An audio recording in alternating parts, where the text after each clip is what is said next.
welcome to Loudest Crow. I'm Jonathan Louderback. I'm Justin Kroh, and we are here to caw through the noise. We have something interesting planned today because we're limited on time. We're using ChatGPT, and it's going to generate random debate topics, and we're going to debate them. So the first topic that we have is, should we have a mandatory digital detox period every week? And you are taking the pro side, I will take the con side. I think it is obvious that in this digital age, we do have to take moments to step back and cater towards man's basic needs. I think that it is very easy in this industrial society where societal change has become so rapidly and surprisingly that we forget that at the core we are still humans and we have certain things that need to be taken care of. I think that being in the digital space is not inherently bad, but like with any phenomenon, whether it be natural or unnatural, human-made or natural-made, that anything to the extreme is to a detriment of the person. So I think that we do need to have a digital detox period. So I do agree that, anything in excess is bad to people. However, trying to make a mandatory digital detox period every week, I think would set a very bad precedent for, what kind of regulations we should put on each individual. For example, if we have a digital detox period, what's to stop us from trying to enact some kind of sugar detox period? Oh, well, I would agree with that too. Why? Sugar? The number one cause of death is heart disease, and the number one predicate of heart disease is being overweight in America. And the number one predicate, or I guess you could say contributing factor to being overweight in America, is the excess of sugar in our diet. That's an entirely different topic. I don't necessarily think that this question is positing that we should instate a federal detox period every week for every individual, because I would disagree with that. I think that would be an overstep at hyper-management. I think it is more, and what I would say it is indicating that every person should take it upon themselves to give themselves a detox period every week. Well, if that's the case, then it's not really a mandatory digital detox period. But That's I do think that ChatGPT spitting out the word mandatory is kind of makes the debate a little unfair in the pro side. So let's say, should we feel compelled to do so? Should we feel compelled? We should definitely, yeah. Okay, I can agree with that. Okay. Well, and I do agree. And I love computers. I'm a computer science major. But that doesn't necessarily mean I love the digital space associated with them, because everything's in the eye of the beholder. A computer's a computer. It can do cool stuff. It can do bad stuff. It just depends on how you're using it as a tool. And so maybe a digital detox is a bit vague. It's a bit broad. I would definitely say some kind of social media detox. I think to define digital detox as and I would even go to the extreme and say a separation from screens and things constituting what would normally be identified as a digital space. Any form of TV, phones if possible, video games, anything in that direction. And I think it doesn't have to be, say, a long time. Obviously, the vagueness of the question generated by the bot is a little detrimental to the impact of the debate. But I think even maybe a few hours on any given Sunday or any given day of the week, anytime you can find the time, would be really, really beneficial. I think that the number one advantage that human beings have over other creatures on this planet is our ability to think analytically and are able to analyze our own thoughts. Hold on. Come here, Sammy. I'm more interesting. I'm sorry. Oh. I think that it is very easy to, more so than ever before, forget how to think and to drown out your thoughts with digital noise. So, I think that it's... I would agree that it's easier to drown out your thoughts with digital noise, but I would also argue that it's easier than ever to use technology to enhance your thinking and to build yourself and to work on yourself. Like, for example, a lot of people nowadays use some kind of exercise package that's digital, where they'll have some kind of online virtual trainer or coach that's coaching them while they're exercising. And so if we're saying digital detox should eliminate any kind of digital media, not to say that that's bad. I don't think I could say, oh, that's bad, we need technology all the time. But I think digital detox should focus more on building healthy digital habits than it should focus on, oh, let's just stop using technology. Because I think technology just kind of represents a lot of the failures and flaws that we have as people. And say we all drop technology right now, we would still exhibit those flaws and exhibit those faults.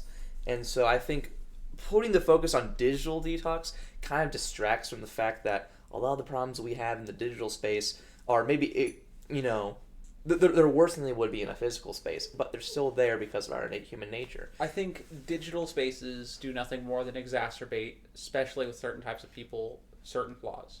I think that it enables people to engage in behaviors they would otherwise not be capable of. And I think that, I agree with you that those behaviors might still exist, but in the absence of a digital space, they may not exist in such volume or in such intensity. I think a great example of this is flat earthers. And every scientific fact to the contrary, even flat earthers who have done experiments to try and prove that the earth is flat, have failed. Like, the conclusive scientific evidence is that the earth is round. But what a digital space has done for these people is given them the ability to not just research false information, but to find like-minded people who also believe wholeheartedly in this false information.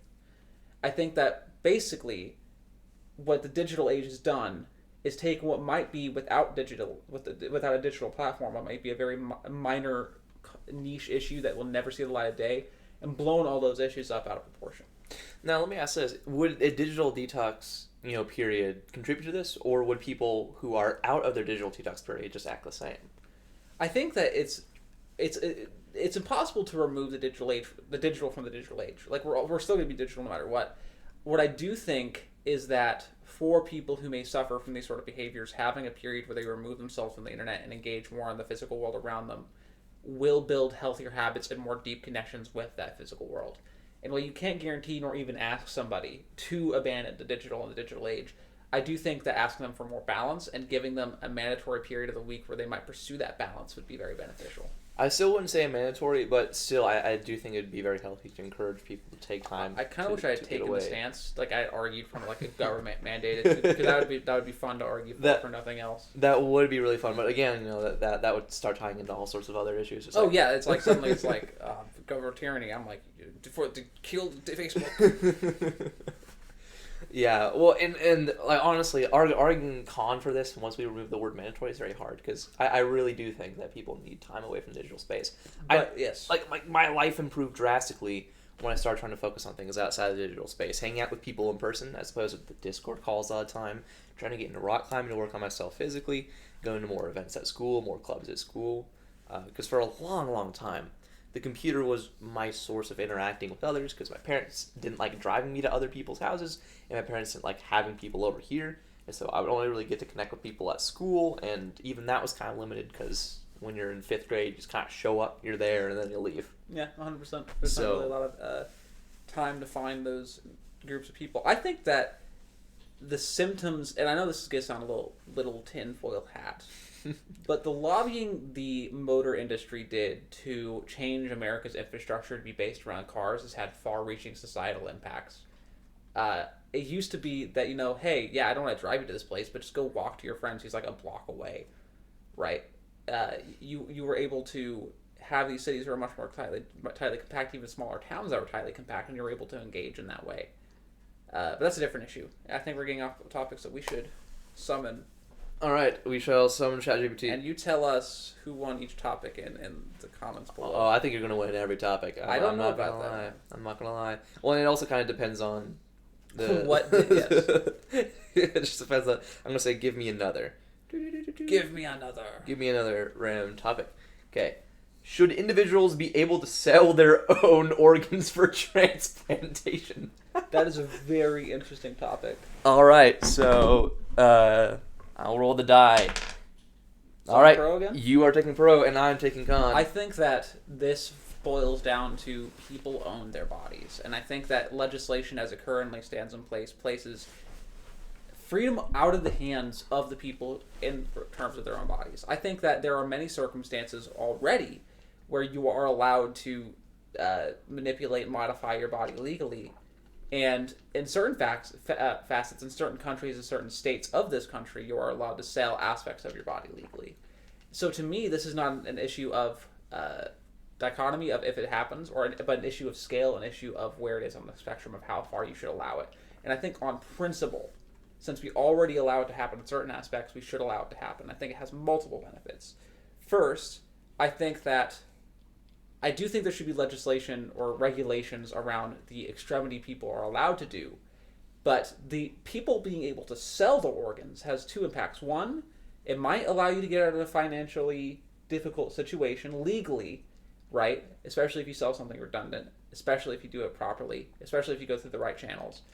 It will also enable and tackle the issue of a lack of organs for transplant. I'm sure you're aware, but if you get on a transplant list, you have to wait for somebody basically to get into a car accident to be a donor, to opt into the program. There are people who will wait months, if not years, for organs and then not receive them and die through a preventable operation. Now, I don't think, obviously, that will solve the issue of, say, heart transplants, because it's not like you could sell your heart. But I do think in the circumstance of kidneys or any of the other redundant extra organs that you might be able to have, that it would save lives, it would give people it would be able to give people a financial boost where they may or may not need it. And I think that's an overall net positive. So, one question. Yes. How would this be affordable? How would we be able to afford these expensive medical procedures to remove an organ from someone? Because obviously, you can't just rip out your own organ and sell it. Of course, right? yeah. So you'd have to go undergo an intense medical procedure that could be very costly, and that could put your life at risk if something goes wrong. How would we balance the cost of that with the cost of the organ? It's a simple issue of supply and demand. Like I told you, the demand for organs for organ transplant is extremely high. I think that the operations to perform those transplants for the receiving end are already paying the hospitals quite a margin. Paying somebody a decent amount of money, if not a good amount of money, in order to get their organ is probably going to end up a net positive, not just for the hospital overall, but also for the person receiving it. In my mind, I would envision that the hospital would pay people to receive the operation and not charge them for the operation in of itself, right? Because of the demand is so high for organs. I really don't know where to go with this. Like, it sounds like a great idea. I've never even thought of that before. No, me neither. I would never have thought about that. I think the only place to argue, if I was arguing against it, I would say, bro, that is just exacerbate. Like, the people who are in a good financial situation are not going to donate their organs. It is only people in a poor financial situation who are going to donate their organs. So they're going to be weaker. They're going to be worse off. Mm-hmm. Even if it's something that's like, not that important, like they're still taking a part of themselves. And it's still gonna have massive medical impacts, and it would disproportionately impact poorer people. Well, another thing that I was thinking of earlier is we talk about like, we already allow like some legal body modifications and stuff like that, but we also have plenty of laws in place that make it illegal to do certain modifications to your body. Big example, drugs, right? Like if it's just affecting you, if you're just intaking this thing, putting this stuff in your body, and like, in a lot of places like say heroin, cocaine, that's illegal. You're not allowed to have that. Which doesn't even make sense as far as actually using it, and but that's a very niche case because drugs are different than giving organs that can save other people's lives, right? Yes. Because giving that's not self-harm without benefits, right? Like if you're doing drugs, that's just self-harm. There's nothing else to it, and so it makes sense to try and keep some of those illegal to try and stop those from spreading and harming others in a society.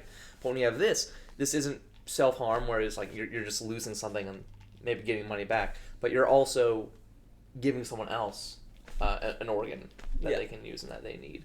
And it's not like a niche issue either. It's not like you would only be benefiting, like of course there's only a small section of the population that needs them, but they need them badly. Like I don't know the numbers off the top of my head, but I do know that you can wait months if not years for certain things. And I don't know about you, but I believe so right now our organ donor system, you have to opt in. Like I'm opted in. I'm also opted in. And it's just like if you die in an accident and you still have stuff that could save somebody else's life, then do it, right? And I think that's awesome.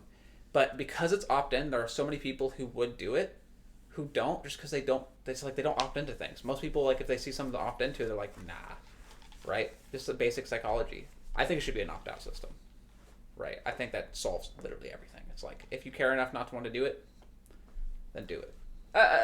Yeah, I can see that. An opt-out system. Now, one thing, like you said, like if this is legal, then it would affect poor people people who are in more desperate financial situations would be willing to do that, and then that would cause effects down the line. Yeah. And so you do have to be careful, and I do think like if you would do this, you'd have to set a limit. It's like, okay, dude, you gave us one of your kidneys, we're not going to take the other. It's a lot like plasma donation. It's a lot like, yeah, like, I'm sure you've heard about like plasma donating. Like I have plenty of peers who do it.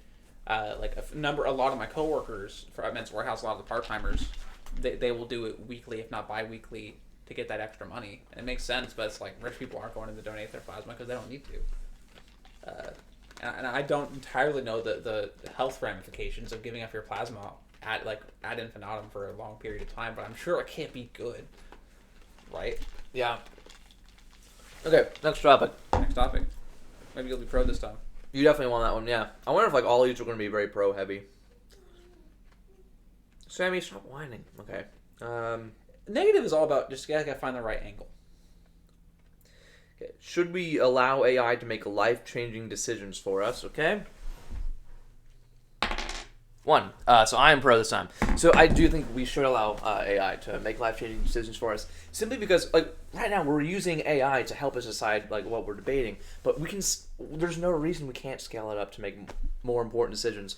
For example, like why do we like when we're making life-changing decisions? One of the best pieces of advice I've ever heard is to have many advisors, have a lot of people helping you out, giving you tips, giving you tricks, right? And since AI is literally trained with the culmination of human knowledge, you are potentially having the entire human race advise you on what to do if you're using it to make life-changing decisions. You like billions of potential inputs could be going into this well-informed decision. And you'd of course have to use AI properly, depending on your circumstances, because one answer for, say, someone who's super opulent and with tons of money would work out one way, whereas someone who's living in an alleyway might need to make the decision differently, or they have a different set of resources at their disposal that allow them to make such a decision. But so long as the AI is used properly, of course it can be used to make life-changing decisions. In fact, we're using it right now to make these small decisions. But say I'm thinking about asking someone out on a date. This is kind of sad, but before I asked this girl I'm interested in out, I went to ChatGPT and said, give me some advice for asking someone out, right? Give you some date ideas. And that, in and of itself, could be interpreted as a life-changing decision, because technically any decision we make is life-changing. But we don't even have to get into the semantics of that, because, again, our decisions are best when they are as informed as possible. When we're debating, when we're discussing things with others, being the most informed person in the room doesn't necessarily make you the best debater, but it gives you the best, not necessarily, I shouldn't say the best odds, but you are in the best standing because you have the most information to work with and to produce a good, valid decision. And not all your decisions will work out, even ones informed by the entirety of the human race, because we can't predict the future, unfortunately. But AI, what's really good at doing is predicting things. We use it all the time in meteorology, right? And we use this to try and tell people, hey, you need to be safe. There's a storm coming on the way. Start stockpiling on food and resources. There's a big blizzard coming through. Get out of the state. There's a hurricane that's about to roll through. Like, we have already used AI-esque technology, if not AI itself, for like the last couple of decades to help people tremendously. And so I see no reason at all to prevent people from using this to make life-changing decisions, because they've essentially already been doing it. We just need to implement that more and train our AI more so that the AI is more informed, thus we are more informed. I think that there are three critical issues with the proposition as worded. Should we allow artificial intelligence to make life-changing decisions? That insinuates that a human is removed from the process. So first and foremost, if a human is removed from the process of actually making the decision, they are not removed from the process of developing artificial intelligence. Assuming that the artificial intelligence is maybe more advanced than we have now, or at the very least comparable, then it is not a sentient being, meaning that the factors that go into making its decision are entirely determined by the algorithms and coding developed by the human being themselves. If it's machine learning, then at that point, we may not be able to predict what the AI would do, and we can't really determine if it's right, which leads me to my second point. Whether or not it's machine learning developed by itself, or whether it is an algorithm developed entirely by a human being, there is implicit in that statement, in that proposition, that the artificial intelligence might know what to do, what is right. But the thing is, humans wouldn't be able to determine what's right, because what is right is subjective. There is no situation wherein we'll be able to know for certain whether or not it is right to flip the switch and have the trolley kill 3 for the cost of 1, or vice versa. And in that circumstance, allowing the artificial intelligence to make this decision based off what it is determined as right means that whoever develops the artificial intelligence to make these life-altering decisions, perhaps for millions, if not billions of people, then you are allowing an individual person to determine what is right for those millions, if not billions of people, and to instate their morality, their subjective reality, on those people, which I don't think is tenable. And third and finally, the artificial intelligence cannot be guaranteed to make decisions that stand by human rationale. Now, artificial intelligence, especially if it was developed by machine learning, might make a decision that it views as the correct decision, but any human might view as immoral. If an artificial intelligence can look far enough in the future and think, well, we need to save this many lives by doing this, this, and this, it might start purging people now. For example, something that is very very worrisome in the field of genetics, decoding the human genome, being able to peer in there, being able to look and see in an embryo, for example, what factors are going to form this human being. You'll be able to tell if they're blonde, if they're blue-eyed, if they're going to be strong or smart, or if they're going to have some sort of genetic disorder. Is it moral for us as human beings to make the decision to modify that baby? I don't know, but I certainly don't think it's moral to make some sort of ranking system for our AI to make some sort of artificial decision to determine what the future of the human race is in that regard. So what's the difference between a human decision and an artificial decision? A human decision cannot know all the facts, and it is flawed, but that is part of the human experience.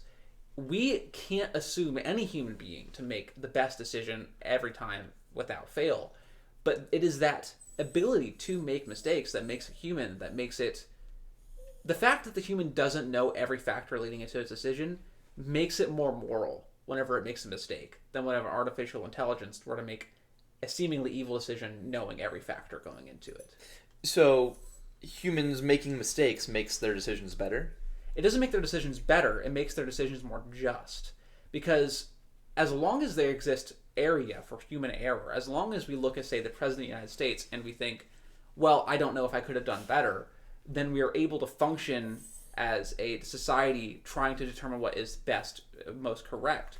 But seeing an artificial intelligence that you can't say, oh, it made a mistake, saying it always had a rationale for its decision, and then giving it leeway to determine that's what is right, like its decision, because of its information that it has based on all this input, is then correct, I think is a very slippery slope.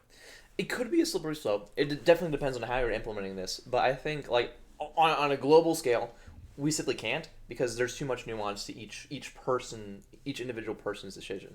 I don't think these big life-changing decisions should be made for an entire society or a group of people, because that doesn't count for the nuance. The humanity. Morality essentially is, the ability to pick up on the nuances between humans and their own personal lived experiences and their way of interacting with the world and understanding that and trying to appreciate that when you're making decisions. So a moral decision is made when considering the nuance of humanity. And an AI applied to an entire group of people in general can't do that. It's just going to essentially be utilitarian, I think is what it is. Yeah, an AI is going to be fundamentally utilitarian, and then when weighed against other humans' moral outlooks, to determine that utilitarian is the only good moral outlook has devastating consequences, I think. It could, but again, first of all, AIs are trained. It doesn't work where you have this one person telling AI what's good and what's bad. AI is trained by taking in tons of input and then training itself. Training itself, yes. Exactly. And I addressed that. It's like, if it's machine learning, then we are developing an algorithm that has no human basis morality, in which case we are allowing the robot to determine what is moral. Or it is developed personally by a human being, in which case we're allowing one individual to determine what's moral, and in both circumstances I think that is wrong. What it is being trained with is the culmination of human morality that we've written about over the course of all of human history. Anything that's essentially on the internet that's accessible to the AI, of course it depends on the data pool, it is learning what morality looks like based off of tons of different people. That's precisely it. It is learning what morality looks like, not what morality is. The reason it is okay and more just for a human being to make a decision, because as long as the AI is not sentient, as long as it doesn't have emotion and thought and self-image, a human being who makes a mistake in most circumstances is going to feel guilty for having made it. they will have to live with the emotions of a failure, whereas a robot will make a decision never having to deal with the consequences of it. I would much rather live somebody liable to the decisions than somebody who is entirely removed from them. But if we're doing this on an individual basis, then someone who uses an AI to say make a decision feels immense guilt after that AI made decision could come back to the AI and say, hey, look, I made a decision. I'm feeling this way. What should I do now? How can I progress? Because it all, as I said in the beginning, it all depends on how we are using this to make the decisions. If we are giving it enough info up front, because obviously if we want to make a truly good decision for us, it has to know a little bit about us and where we are coming from. But if we can afford it if we can afford it our morality, then its huge database sets, very generic, that doesn't have its own sense of judgment, can get narrowed down drastically to help each person specifically. I think that has negative consequences even when only implemented on the personal scale, because you're essentially outsourcing the decision-making process. I think that if you were to allow every individual to face every difficult decision by purely outsourcing it to an artificial intelligence, even though you may argue that we are giving that artificial intelligence every resource necessary to make a decision as we would, at that point, all you're trying to do is remove yourself from the guilt of having to make a hard decision. Is there value, perhaps, and certainly in people like me who struggle to make hard decisions, and outsourcing that to finally have one made? Certainly. But I think that the consequences of that mean that you are less capable of being a fully rounded human being going into the future. A large part of the human experience is the uncertainty. A large part of developing who you are is not knowing if what you did yesterday was correct. Living with that is the human experience. And finding net methods to get around that kind of devalue it, in my opinion. I wouldn't say so, because in using the AI, if you're letting that make the decision for you, you still have to live with whatever the consequences are. You just aren't the one who made the decision. Say my parents decide to, buy a beachfront condo, right? And so our finances tank, and we have to go to a lower state of living. We have to be much more careful with our money. That decision wasn't made for me, but I still have to deal with the consequences.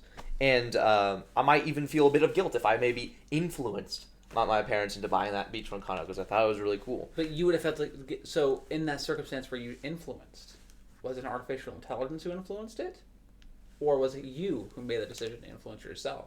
I would argue that in most situations where you're able to outsource the decision-making process to some other entity, you are inevitably going to feel less guilt, less personal stake in the decision, because there's always going to be one step removed from you having made the call. I think that while it is true that no matter what, you will have to deal with the consequences of your actions, even if they are dictated by a different authority, that doesn't necessarily mean you have to deal with the consequences of your decision. Actions are different than the decision. And if you don't have to deal with the consequences of your decision, I think that would lead to less fully rounded people, is what I'm saying. Well, less fully rounded people, I'm struggling to see that, because what makes us fully rounded? A diversity experience, making mistakes, slipping up, having to live with those, figuring out where to go on from here, and doing that to the best of our knowledge, sure. But, again, doing things to the best of our knowledge oftentimes comes down to looking for advice from others, having experiences happen to us, taking in that information and producing an output. The AI is essentially doing what humans are doing on a much bigger scale. And while you have argued that, that's bad, it removes a lot of the... So I would like to refer to the phrasing of the initial question of whether or not we should allow artificial to make those decisions. Not inform, but make those decisions for us. You are arguing, I think, and perhaps with some reason, that we should add artificial intelligence into the decision-making process. But I'm arguing against artificial intelligence making the decision for you. And there is a difference. If you allow artificial intelligence to make the decision for you, then you are, as we have discussed, not coming to grips with the consequences of your actions. I don't necessarily think I would disagree with utilizing artificial intelligence to help make decisions. Far from it. I think that utilizing every single advantage you can to make the proper decision is not just advisable, but commendable. But I do think that in the same way you look with some derision upon the people who sink in the background and embrace the bystander impact, and you view, for example, I know it's always an extreme example in a debate, you usually don't look upon your average Nazi citizen in Nazi Germany with much empathy. Because even though they didn't make the decisions, they still lived with them and they didn't speak out against them. And I think that sort of thinking, that sort of analysis of the situation, you can kind of move to this situation as well. I would view people with diversion who decide not to make a single choice in their life, but instead outsourced it to an artificial intelligence. And I think there is some basis in that. All right. Next topic. No, you are killing it. There's a reason I quit debate. I really enjoy debate. I just did not enjoy high school debate. Okay, here's another unique debate topic. Should we colonize other planets? Oh, we both agree with that. All right, come on, give me negative. I want to be negative. I'll let you, do you want to be pro or do you want to be negative? If you want to be negative, I'll let you be negative. We don't have to let because I totally agree with colonizing other planets. So let's see what I can come up with. Okay, I will begin. So, of course, we should colonize other planets. You know what we've done throughout all of human history is we've gone out, we've colonized, and of course, in that process, we have done bad things. We have taken other people's land. We have spread disease. We've caused unnecessary bloodshed.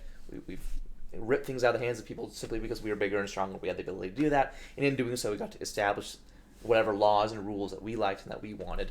And other people didn't have the strength to rise up against that and stop that. And so now we kind of developed this society with all these rules and laws and stuff. Whatever, cool. Space is freaking cool, man. I want to go to other planets. I want to go to Mars. I want to go to Venus if we can. I want to Mercury. I want to go outside the solar system because Condorcet, philosopher, did once say that we should not focus on expanding the number of human life, but we should expand on the quality of human life, if at all possible. But in exploring other planets, we would be increasing the possibility that we could improve human life. We could find new resources. We could discover more about the universe and apply that to people on any number of planets. We could use these resources that we're putting into exploring other planets. And we could learn more about space travel. We could learn how to ship things long distances, even just here on Earth, locally. And as we are colonizing those other planets and spreading throughout the galaxy in a very sci-fi, space-age way, we will, I think, exponentially just acquire more knowledge about our place in the universe. And that's not a bad thing, right? And you could argue, it's immoral, would we have to start, say, taking over alien civilizations? And maybe.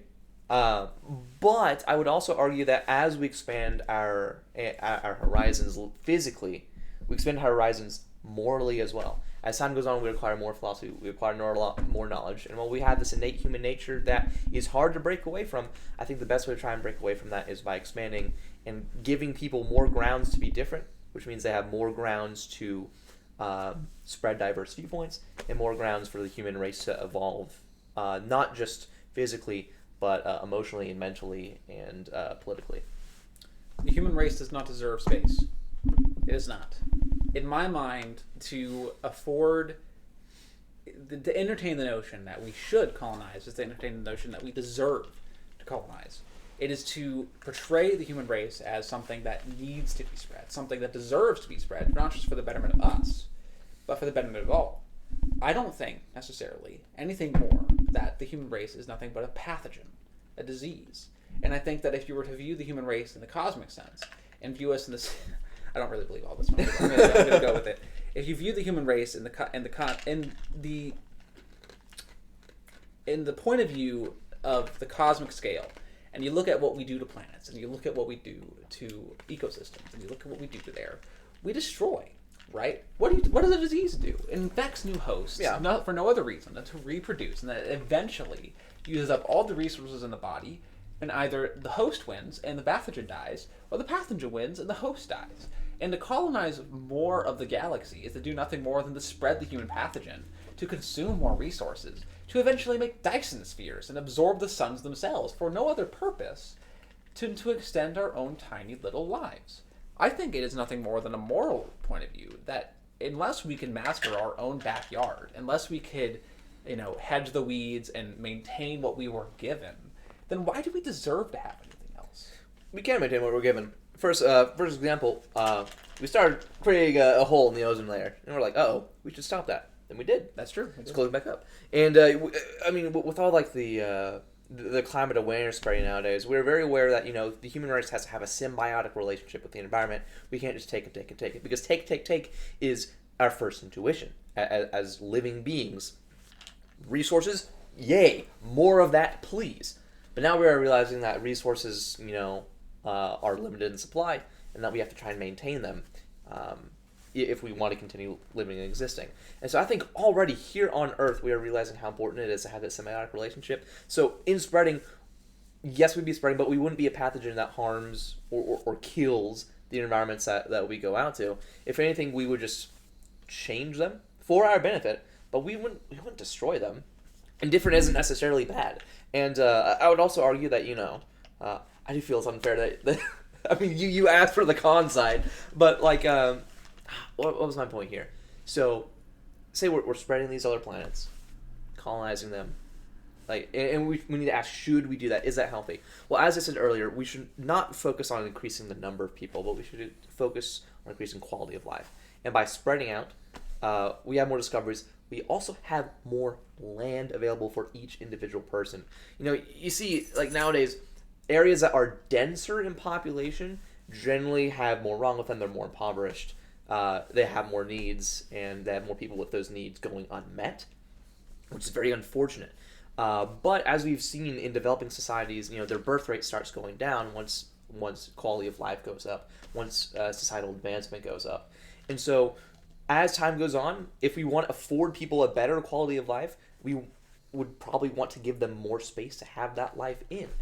And so space, literally being called space, would be a perfect chance to give people better quality of life by spreading out, giving each other more room to breathe. Now, you could argue, well, with this increased space, make more room for political division?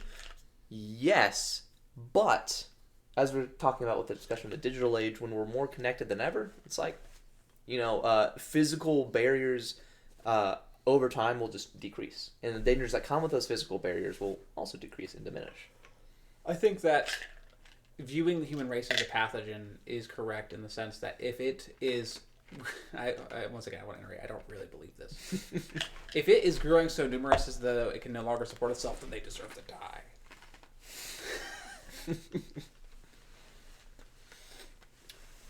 No, let me finish. I got a point I'm developing here. I swear it's going someplace. Okay. We cannot assume that given the extra space, that human society will grow any more efficient. And until we can prove empirically, through not just conjecture, but actual action, the human race is capable of maintaining itself, then all we would do by going out to these new spheres is to grow urbanized, to grow dense enough to once again be suffering the same consequences of what we're facing now. It is not a permanent removal, permanent cure for the human condition, rather a delay, rather a intermission of this situation that we face now. Because say that we are to take the colonization of space to its logical conclusion, and that in the next 3,000 years we don't just colonize the solar system, but multiple solar systems. Say we discover faster than light travel. Eventually, we'll run to a position, inevitably, even though space is ever expanding, where we run out of little rocks that we can plant our little flags on. And we will still run into the same situation that we're facing today. In my mind, we need not to focus on out there, because it will lead to the same issue. And like you said, we should not focus on the number of people, but their quality of life. Instead, we should put every effort, every legislative dollar, every single taxpayer's will into making sure that we tend to our own very little Garden of Eden, our own little corner of the universe, so that one day we may not have the issues that we would if we colonized. But I would argue that right now, the way things are going, everyone talks about like we're almost on a death clock, right? So right now, given how many people we have, given how many murders are happening, like 8 billion now, right? 8 billion, yeah, we recently passed 8 billion. I think right now the most ethical thing is to try and distribute people a little bit more evenly. And where this kind of comes in is like, okay, who would we like send to say Mars first? How do we decide that? But I think the sooner money, but I think the sooner we start trying to distribute people more evenly and go to these other planets, as you said, it might delay the inevitable. But I think at the same time, in conjunction with delaying it, we will start figuring out ways to avoid it entirely. And so by giving ourselves literally more space, we're giving ourselves more time. And that's vital to making sure that we can solve any potential societal issues that we have here on Earth. And I just think even spreading out to space, even let's say we can never sort it out, never ever do it. Like ethically, the best thing to do would be to try and preserve not just number of human life, but quality of human life by having people spread out. Go zoom in all around the universe. And like you said, like eventually we'd reach this point where like we found everything there is to find potentially, assuming the universe like isn't infinite, which is actually a really cool thought that I would like to entertain sometime. But I really do think that by limiting ourselves to just Earth, there's so much more societal growth that we're avoiding, and the potential drawbacks, the potential problems that we might be ignoring here on Earth by spreading out and shifting our focus to space. I really don't see how that's a fair trade-off. I think that it's a fair trade-off in the sense that assuming time, we don't gain. We have the same amount of time if we remain here than if we are there. The time you're positing, which might be true, is that we have more time before society collapse, before we run out of resources, before we run out of space. But if we focus our resources now on preventing those outcomes here, then we can. I don't necessarily believe that it is impossible to perform both tasks at the same time, but I certainly think that whatever a society focusing on one endeavor usually inevitably leads to a lack of focus in others, more so because of marketing, because of that sort of thing, than anything else. And I think that if you do focus on colonizing elsewhere, then our garden would inevitably become less tended to. I think that colonization may even in the end present a greater threat to life on Earth. Maybe not humankind in general, but certainly life on Earth than any other threat. Because if life on Earth becomes unessential to the survival of the human race, then perhaps we will care less about maintaining our environment. Perhaps we will care less about making sure we don't damage it. Yeah. I would say no. I actually, this is kind of funny. Take Las Vegas, right? Why do we build Las Vegas? This big, luxurious city in the middle of the desert. The Hoover Dam. But it's just so silly how there's a city out there. Quick side tangent outside of the debate. So whenever we were building the Hoover Dam, which is not far from Las Vegas, all the workers who were basically from all over the country would take their money they got from building the Hoover Dam, go to a nearby camp, and gamble. And that's how Las Vegas started. Oh, that's actually really cool. Mm-hmm. Yeah. Anyway, like we're doing that. Las Vegas is not necessary for our continued development, right? We could just nuke Las Vegas right now if we really, really wanted to. I mean, we pretty much did back in the Manhattan Project. So I don't think it's a very strong argument to say, if we were to spread out, Earth would become a less vital part of the survival of the human race. Therefore, people wouldn't care about it as much. I would say so because people tend to their own. People care about where they are. So while holistically Earth would play a smaller picture for humans, the people who are on Earth are still going to care about it. They wouldn't just forsake their home for no reason. Much like I wouldn't just be like, you know what? No, let's burn down Springfield right now. Let's just do that. I mean, the world doesn't. Humanity doesn't need Springfield, Missouri. Like it doesn't. But I still don't want to burn it down. I mean, I'm just saying. I never thought about that idea before, but that's kind of I like that prospect, Justin. I get your point, though. What time is it? Hey, we have time for one more topic. The human race is a pathogen. They deserve to die. And for this one, I'm going to say another one, but make it really dumb. And we will see where this takes us. Okay, sure. Here's a really dumb debate topic. Is it better to eat pizza with a fork or with your hands? All right. Even, you say fork. Even, odd, you say hands. It is even. This is like my 4th 6. Anyway. So, dude, you're crazy. You're sick. So I'm going for a fork? Yeah. Hand food is disgusting.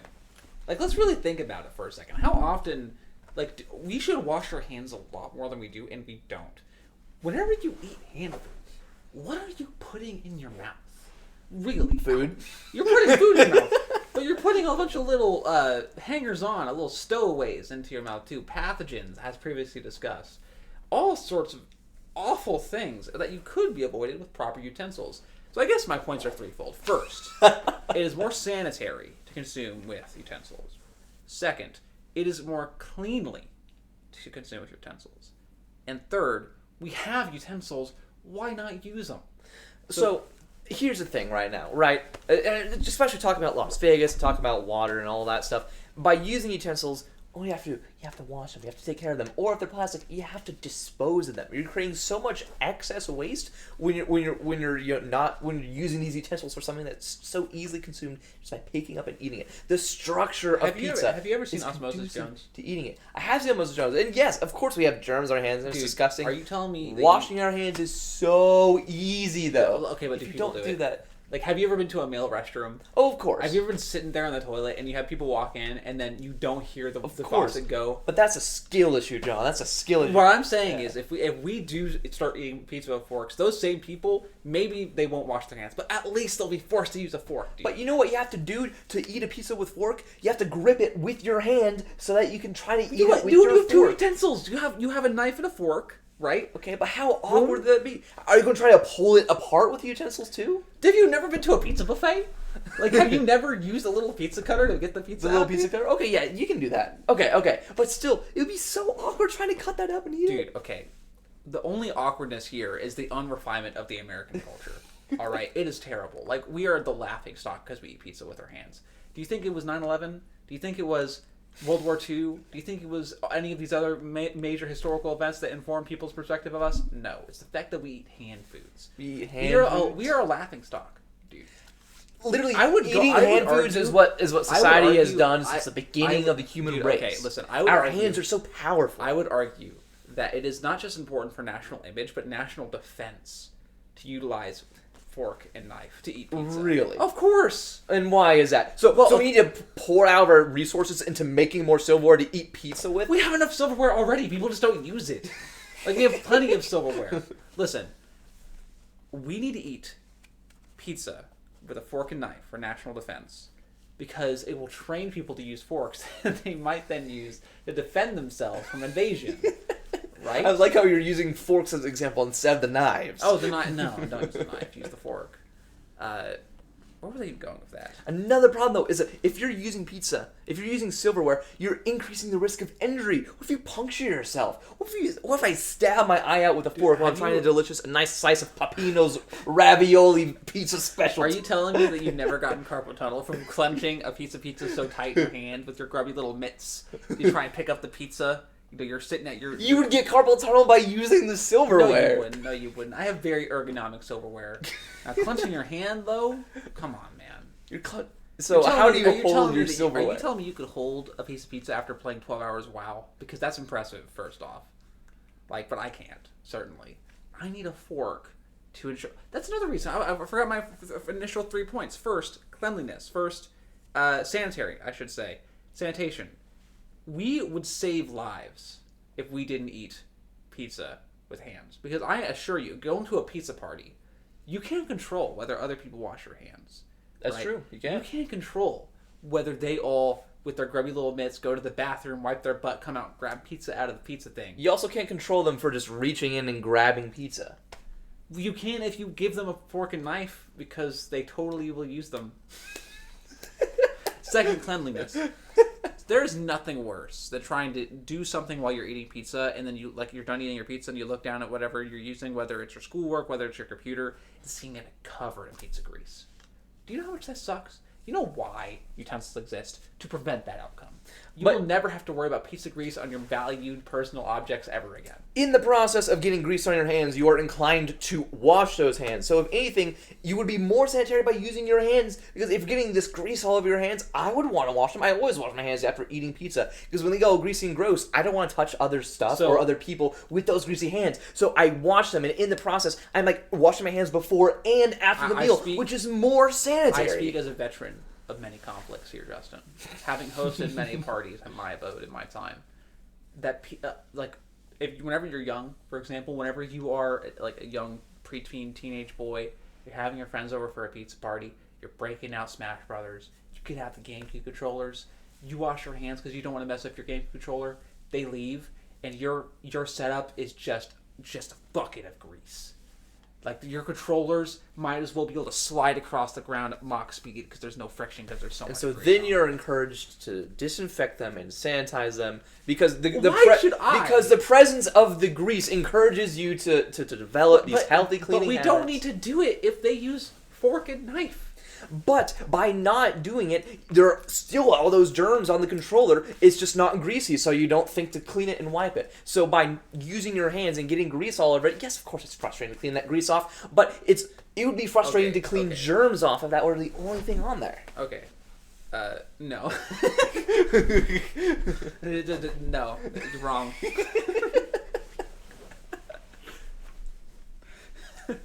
That's it. That's my point. I'm right. I love how you still had two things. Hey, don't worry about it, man. I technically talked about two of those things in there. What was my third thing anyway? Okay, national defense. I already talked about that. Okay, we're good. I say No, I'm going to extend this topic. We need to melt all of our silverware down. Oh, you're embracing the extreme position now. Yes, we need to melt all of our silverware down and put that into warfare.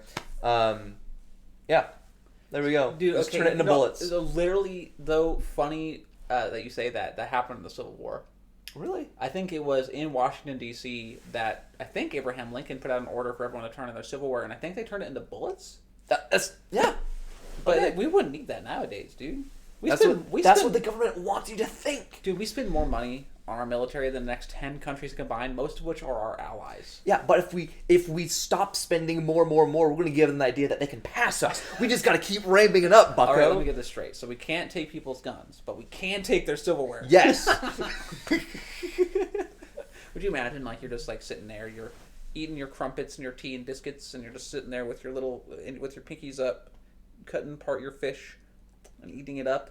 You hear a knock on the door and you walk up and there's 3 armed military men. Give me your forks. Give me your wares. Give me your silverware now.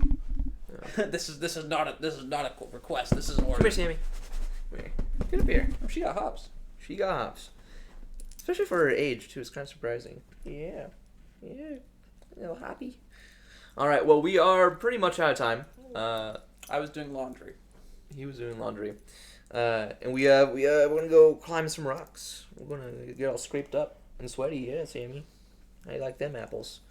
But this is fun. I feel like this should definitely not be something we do every podcast. Oh, for sure, yeah. Every now and then, if we don't have a special guest or something, we're just let's just have AI generate topics or just explore something equally silly that we decide. Yeah, I just enjoy debating. It's fun to flex those muscles.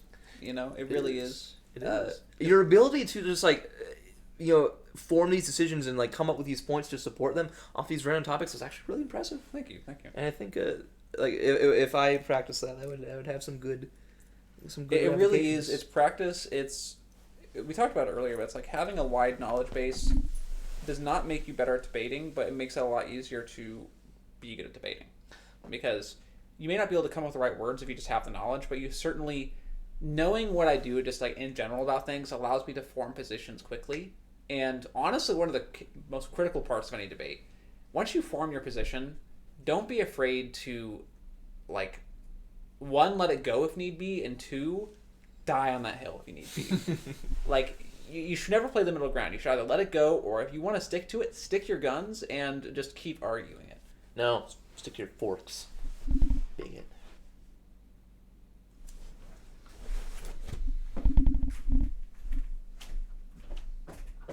Why